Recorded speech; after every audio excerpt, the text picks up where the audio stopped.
Hey you guys, this is Josh. And Carolyn. With Homesteading Family, and welcome to this week's episode of the Pantry Chat, Food for Thought. This week we're going to be talking about the 8 things you need to know when buying homestead property.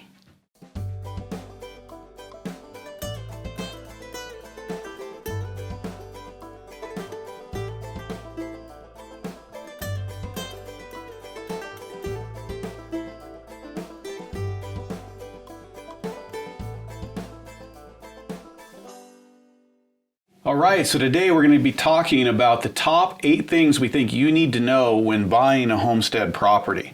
And this is specifically on buying the property, not relocating. Okay. We just did a Pantry Chat not too long ago on the overall relocation, and so that's a little broader topic. We're going to dive in here today on some essentials to focus on when you're actually buying a piece of property. Yeah, this is really important. There are a lot of people buying new pieces of property right now. They're getting out of the city, looking for land in the country, looking for a home in the country. Oh, man. It's kind of a really big movement right now. I was just reading a statistic where in New York City alone, over about 3 months, 420,000 people have left, and that was just an example.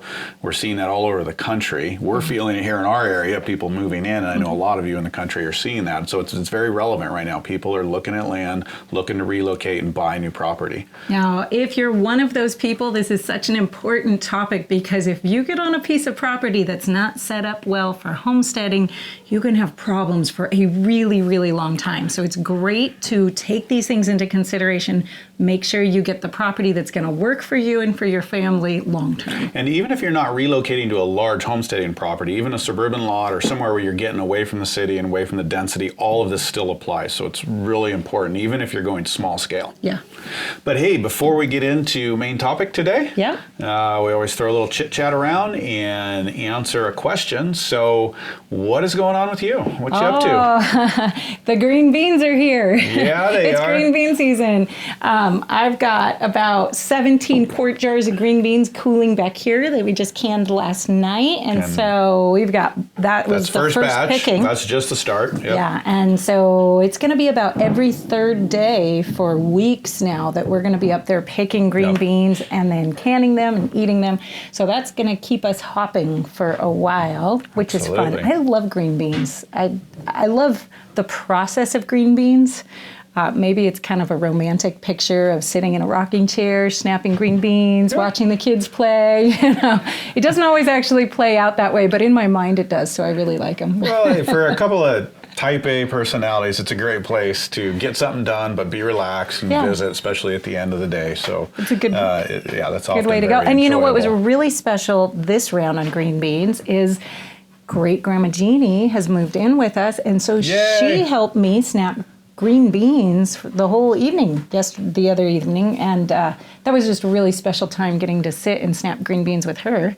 You jumped in, multiple people jumped in, so it was really fun. It really was. Green beans. It was really neat. But then we just finished the county fair too. Yeah, we did. That was fun. Oh yeah, the kids turned in, I don't know, a dozen something different entries between them. We had jellies, jams, carrots, multiple flowers, a bunch of drawings, Lego creations. No animals, but yeah, a lot of different stuff, garden stuff, and they did great. They did really, really well. We ended up with a couple of best in classes and a reserve grand champion for hollyhocks. For the hollyhocks, for the flowers. Very so, cool. Anyways, that was really fun. That's always a fun moment. It's kind of stressful getting everything turned in and done on time, but it's always really rewarding, and the kids get a lot out of participating. Oh, butter. We got best in class for Brianna made butter. That's right. Sure did. That was a really new one. good. Yeah, we don't think we've done a butter entry before. Yeah. So anyways, that was a lot of fun. What about you? What have you been up to? Wow, well, maintaining the garden. It's August, and so it's finally hot here, so we're having to make sure we're keeping the water going and keeping ahead of the weeds, which is going well. And miscellaneous projects, we've got the addition we're starting, so working on that. Framing's going to start soon, and a buddy of mine's coming up to help us with that. Yeah. So we can frame that up ourselves. And firewood. Just starting to get the firewood logs stacked up here near the house so we could start bucking them up. and getting ready for winter. It's hot right now. Winter is about the furthest thing on our minds, and it's hard to think about firewood. But here in North Idaho, it's actually not that far away. We are probably less than 2 months from our first fire. Yeah, well, we often have our first hard freeze mid-September here to Frost, at least anyways. a hard frost, Hard frost, a good frost. yeah. And then, so it's not long before it's cooling off. So Yep. Yeah, Cool really good. weather's coming. I'm not quite ready for it yet. I need a few more dips in the water. Yeah. A little more sunshine. Yeah. But it's coming, so we got to get ready. That sounds good. Okay, so All right, before we jump into main topic, we were going to answer a question here. Question Do you of want the to take day. this one? We can both Okay. answer it, I think. All right. Sue McGarry on our last pantry chat, the apartment to 40 acres, says, I have a question. Why sheep? What are you doing with the sheep? Selling wool for fiber? Eating the meat? I'm curious because I started with sheep and I always wonder what the practical use is, or because we started with sheep. Right. I've also heard that they're a bit difficult to keep healthy. So she goes on with other questions regarding that same thing. Yeah. But good question. Really good question. Absolutely. Well, one, we like a well-rounded food supply. Yeah. Two, sheep have a good place. They graze different things. Meaning that we'd like to have different meats to choose from when we're picking out of the freezer, Yes, right? absolutely. Right. Yeah, so we like to have different types of foods. Exactly. Yeah. They also have a different impact on the land, and they graze different plants than the cattle, so they're very beneficial in a holistic system. Yes. What are a couple of reasons I know you like sheep, and that leads into the sheep that we have. I like the wool. I like the fiber from them. And we do actually get them shorn. You can shear them yourself. We have never developed that skill, I guess, ourselves, or the equipment that makes it doable on a scale that we would need to work on. Right.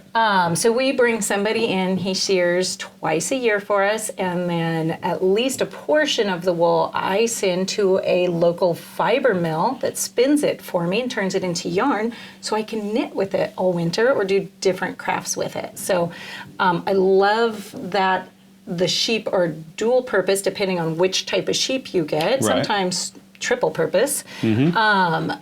And so we can get the meat and we can get the fiber. We just love lamb. I know a lot of people feel like it's very gamey flavored, and then they'll come and have lamb at our house and they'll go, wow, I didn't know it could taste like this. This is so good. Yeah. So it's very, very delicious when it's raised well and raised on grass. Right. And they can be difficult to care for, but they don't have to be. And that's too much to go into right now. But you can find breeds that are very hardy. Yes. And you need the right breed for your land. And so we've chosen breeds that are very easy to take care of. They tend to be a little more skittish, a little more independent, but they're very low maintenance. So you just got to research your breeds if you're thinking about that and find out what's right for you. So people are going to ask about that, though. What breed do we have?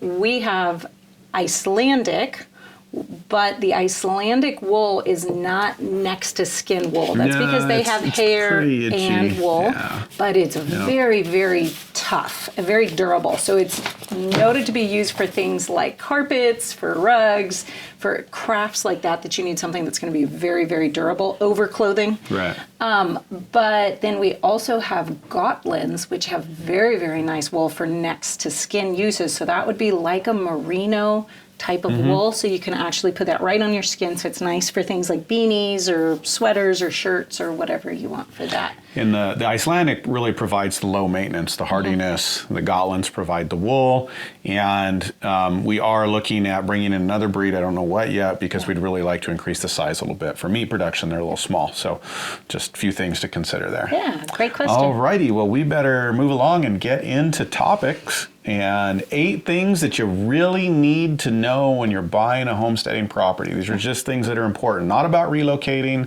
but more about just buying property and setting yourself up, getting started on a homestead. Right, good.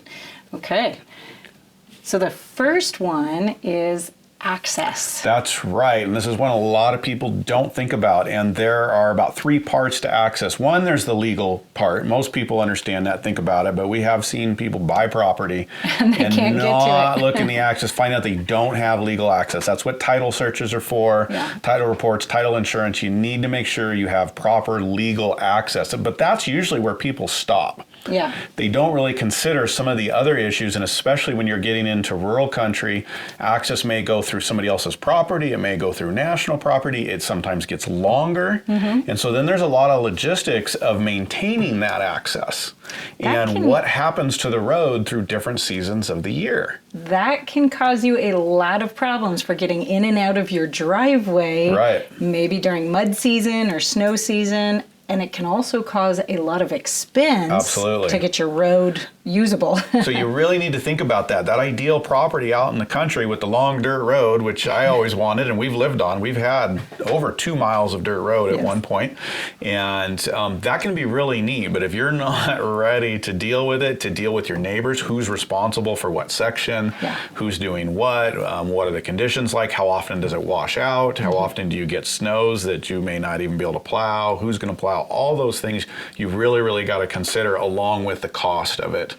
And make sure and factor that into the overall cost and plan, because you may have to do road improvement, you may need a tractor. You're going to have neighbors that have opinions about how to maintain the road. If you're sharing it with somebody, that's a whole other discussion that's part of access. So all these things need to be considered. Very important, because if you don't have good access and you can't afford to or physically maintain good access, it doesn't work. And we actually saw a family not too long ago up here buy 80 acres.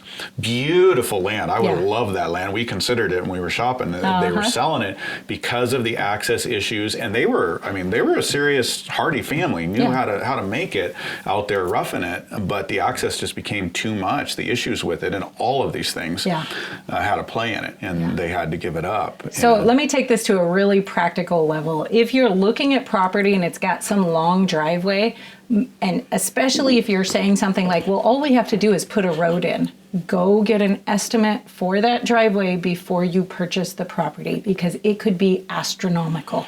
And talk to neighbors or people in the area to know what is the maintenance going to be realistically. Find out that plan so you know what your costs are, what equipment you need, and just what you're going to deal with. There just may be times where it's not passable or it's a lot of work before it is passable. And you got to be able to deal with that.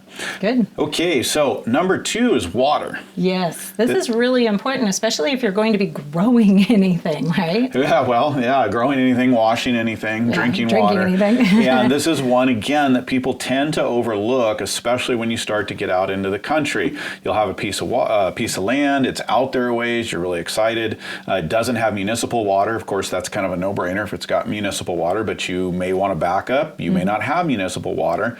And I've seen a lot of people buy land without water on the idea that this is a good place to drill a well, or you can develop a spring. That is a bad deal. Don't do that. So what would you do? If you're looking at a piece of property, you love the property, but it doesn't have a well on it, you think everything else fits, and you want to make an offer on that property, how would you handle that? You negotiate the drilling of a well into the price. Okay. Even if it has to increase the price, do it in the sale negotiation, but it's contingent that you get water. Okay. And you get a certain amount of water, whatever you think you need. I mean, a minimum of like 5-6 gallons a minute you should have, but that all depends on what you're doing and family size and everything you're going to do. But negotiate that in so that if you can't hit water for a reasonable amount of price or have the owner do it, then you can step away from that property. I've seen people drill multiple wells after buying a piece of property and sink tens of thousands of dollars into the land and not get water or have it be so expensive that then they're curtailed on other things they need to do before they hit water. So have that worked out. And of course, you might have a spring on hand. That's great. You need to know the reliability of that over time and what's the infrastructure or what's it going to take. You also need to know who has the rights to that spring. Yes. This is very important because just because there's a spring on your property does not necessarily mean you own all the water rights. Right. So, every state is different as well. Yeah. And we had to deal with that in buying this property. Yes. And it had great water, has great water, but we did have to negotiate and work out the rights rights Yes. to make sure we had that secured. Of course, some other areas you may be going off grid. You may be working on water collection, which can be great, but again, those are expensive systems. And so have a plan, know what you're going to do, and have the water worked out if you can before you buy the property. Great. Don't rely on what might happen in the future. Right. That just can be devastating. And this is in order of priority. Access is your first priority, then water. And of course, next we get to power. Yes. Good. And, there's regular power, municipal power, right, or off-grid. We recommend, especially if you're new to this way of life, don't start with off-grid. We haven't even gone to off-grid yet. We're going to, but there's a lot of other things that are more important, and you can have a lot of backup systems. You can end up chasing around your off-grid system so hard, trying to make them work, trying to maintain them, trying to just get through your everyday life working with your off-grid systems, that you end up not having the time or the ability to actually develop the skills you need to truly go off grid and cut all of those systems too. So it's been very important to us to develop the skills first, to where if we go off grid, it's not a big deal. Or if the power goes off, it's not a big deal, right? So approach it from being able to save your time to work on the skills first. Yep. And one more on this. So say you're buying rural. A lot of times with rural properties, there may be municipal power available, but it's not on the property yet. And you may be told it's close. Close is relative. And so you need to know when you're looking at that property, where is it? You've got to go to the power company. You need to find out all the costs associated. I have built a lot of homes in rural property, and we've built several of our own in developed places. And even on this place in building mom and dad's house, I made the mistake of relying on what a few contractors told me. Yeah. And it ended up costing a lot more because it just couldn't work the way we thought it could. We knew where the power was, but we didn't get the power company out there till later, and it became a different deal. So anyways, do all those things before you buy the property. Make a contingency in your offer if you have to, but make sure you have a plan and you know your costs, because that's another cost that can get way out of hand, and all of a sudden by the time you get through that, your budget's getting eaten up. Yeah. Or you've got some things that are very hard to overcome. Yeah. So you you've got to have those things worked out.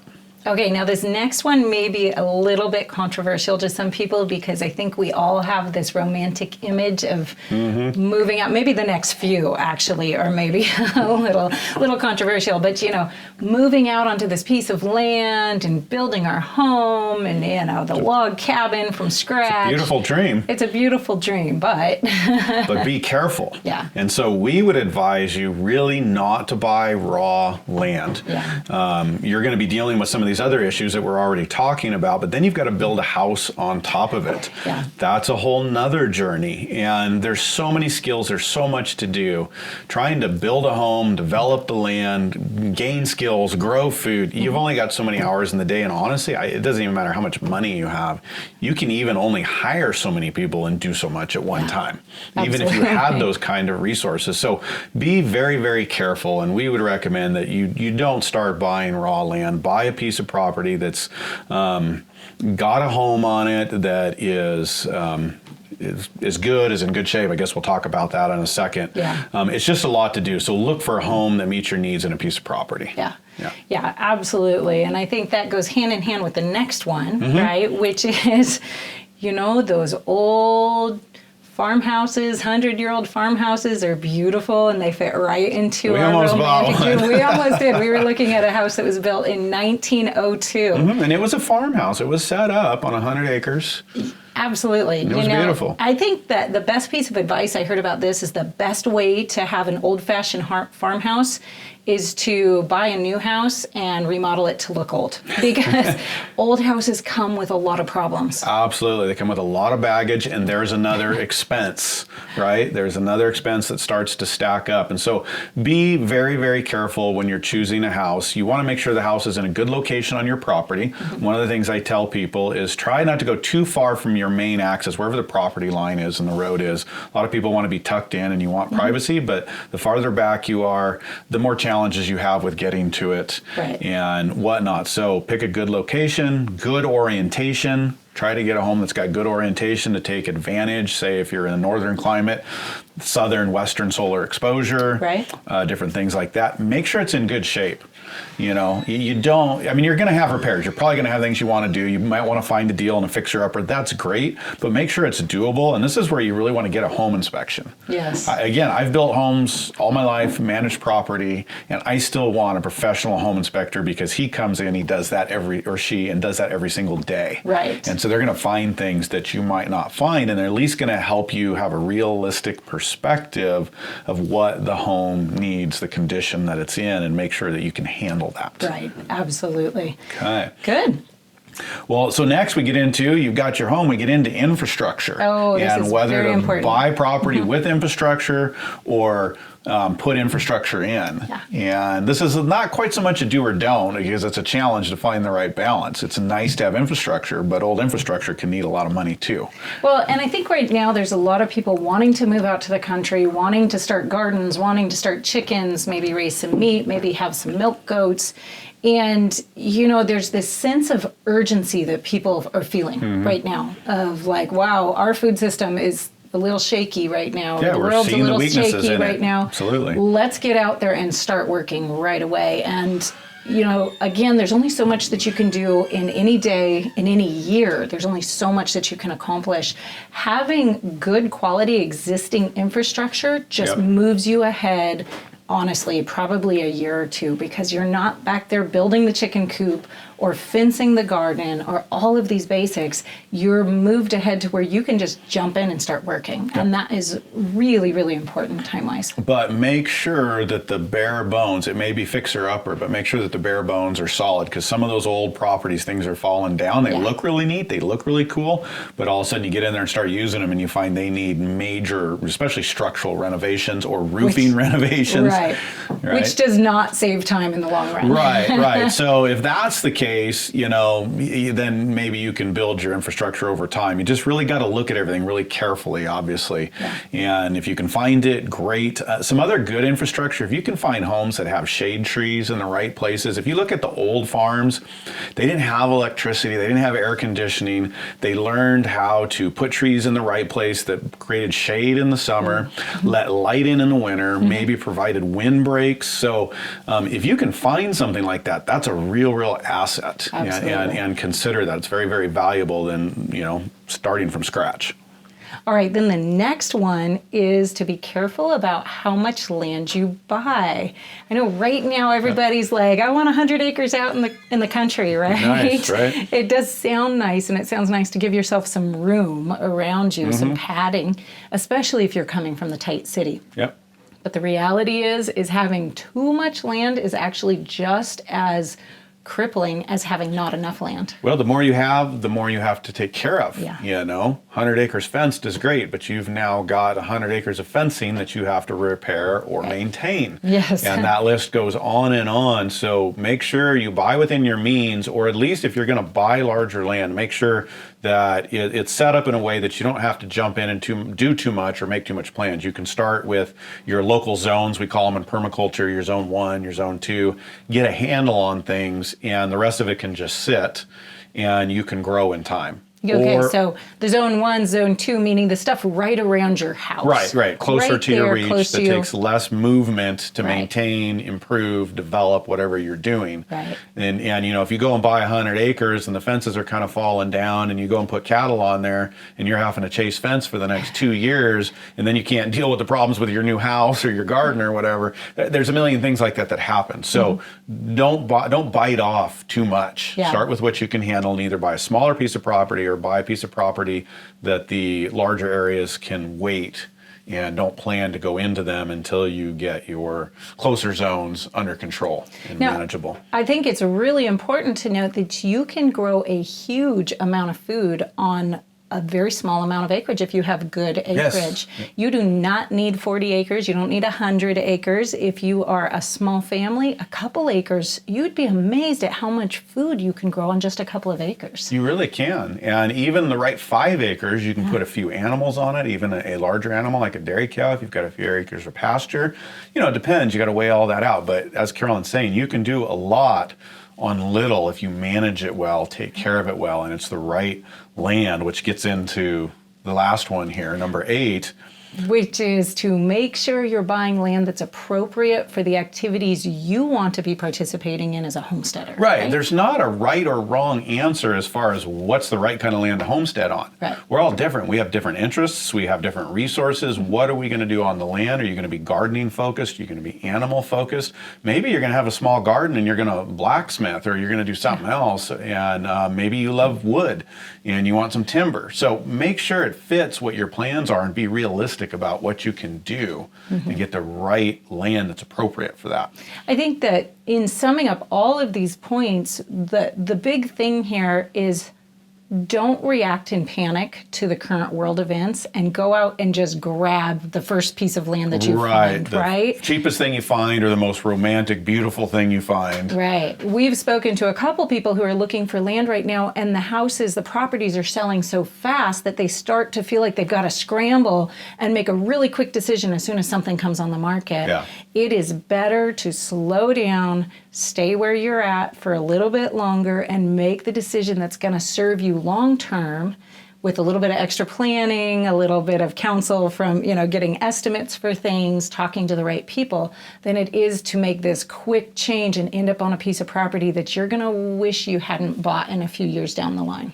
Absolutely. And just kind of picking up off that as we start to wrap up, we did a video not too long ago that has a broader discussion of relocating and a lot of the other elements you want to consider. So you can go check that out to dive in a little bit deeper. Absolutely. Yeah. But buying a property in the country is a great thing. It can be a wonderful, amazing experience. And if you set it up correctly, it can really help you to just have a great, foundation for the projects that you want to do and for starting to fill your pantry, fill your freezer, do whatever it is you want to do on the homestead. I have at least one more I just thought of. Oh, yeah. That's really important. Okay.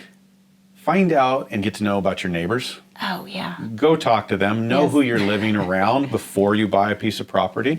And just get a feel for them. Talk to them. Ask them, what do you think about somebody moving in here? And it's a good time to show some interest in them and find out about the access or water in the area and all the different things you want to know. Make sure and get to know your neighbors first. Yeah.